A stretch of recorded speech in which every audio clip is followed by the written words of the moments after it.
దేవుని రాజ్యములో చేరి నిత్యము దేవునితో జీవించేటటువంటి వారిలో ఈ భూమి మీద వారు ఉన్నంత కాలము వారు కనపరిచేటటువంటి లక్షణాలు ఏమిటి అనగా, ఈ భూమి మీద రెండు తెగల జనులు, రెండు గుంపులకు చెందినవారు. ఒకరు శాశ్వతంగా నరకానికి వెళ్ళి అగ్ని ఆరని పురుగు చావని ఆ భయంకరమైనటువంటి నరకంలో కాలిపోయేవారు.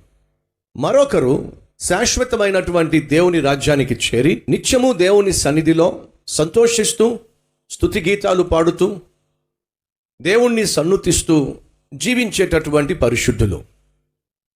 ఈరోజు మన కళ్ళ ముందు కనిపించే ప్రతి ఒక్కరూ కూడా వెళితే నిత్య నరకానికైనా వెళ్ళే వారిలో ఉన్నారు, లేదా నిత్య జీవానికైనా వెళ్ళే వారిలో ఉన్నారు.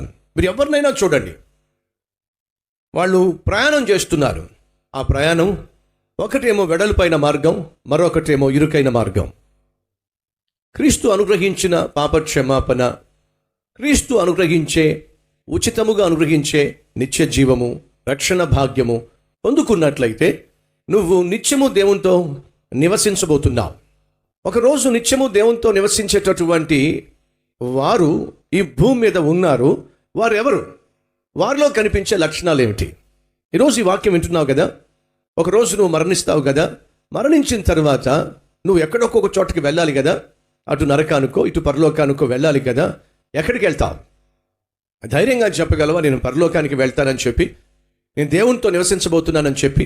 ఒకవేళ అలా చెప్తున్నట్లయితే నీలో ఈ లక్షణాలు కనిపించాలి. ఈ భూమి మీద దేవుని రాజ్యంలో, దేవుని ఇంటిలో నివసించేటటువంటి వారికి భూమి మీద వారు కనపరిచేటటువంటి లక్షణాలు ఏమిటో భక్తుడైనటువంటి దావీదు చాలా చక్కగా బైబిల్లో వివరించాడు. మొదటిగా వారు యథార్థవంతులు, రెండోదిగా వారు నీతిమంతులు, మూడోదిగా వారు అబద్ధాలాడరు, నాలుగోదిగా వారు కొండెములు ఆడరు, ఐదోదిగా వారు కీడు చెయ్యరు, ఆరోదిగా నింద మోపరు, ఆ తరువాత నీచుడు అసహ్యుడు అనగా పాపమును ప్రేమించేవారిని, పాపములో జీవించేటటువంటి వారితో సాంగత్యము చేయుడు. కారణం ఏమిటంటే పాపమును ద్వేషిస్తాడు.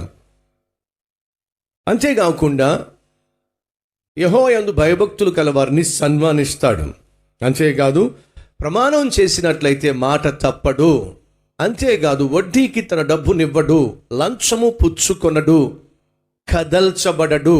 ఇవి దేవునితో నివసించేటటువంటి వారు. పరలోకంలో దేవునితో నివసించేవారు ఈరోజు భూమి మీద ఉన్నారు. అలా భూమి మీద ఉన్న వారిలో నువ్వున్నట్లయితే నీలో ఈ లక్షణాలు ఉండాలి.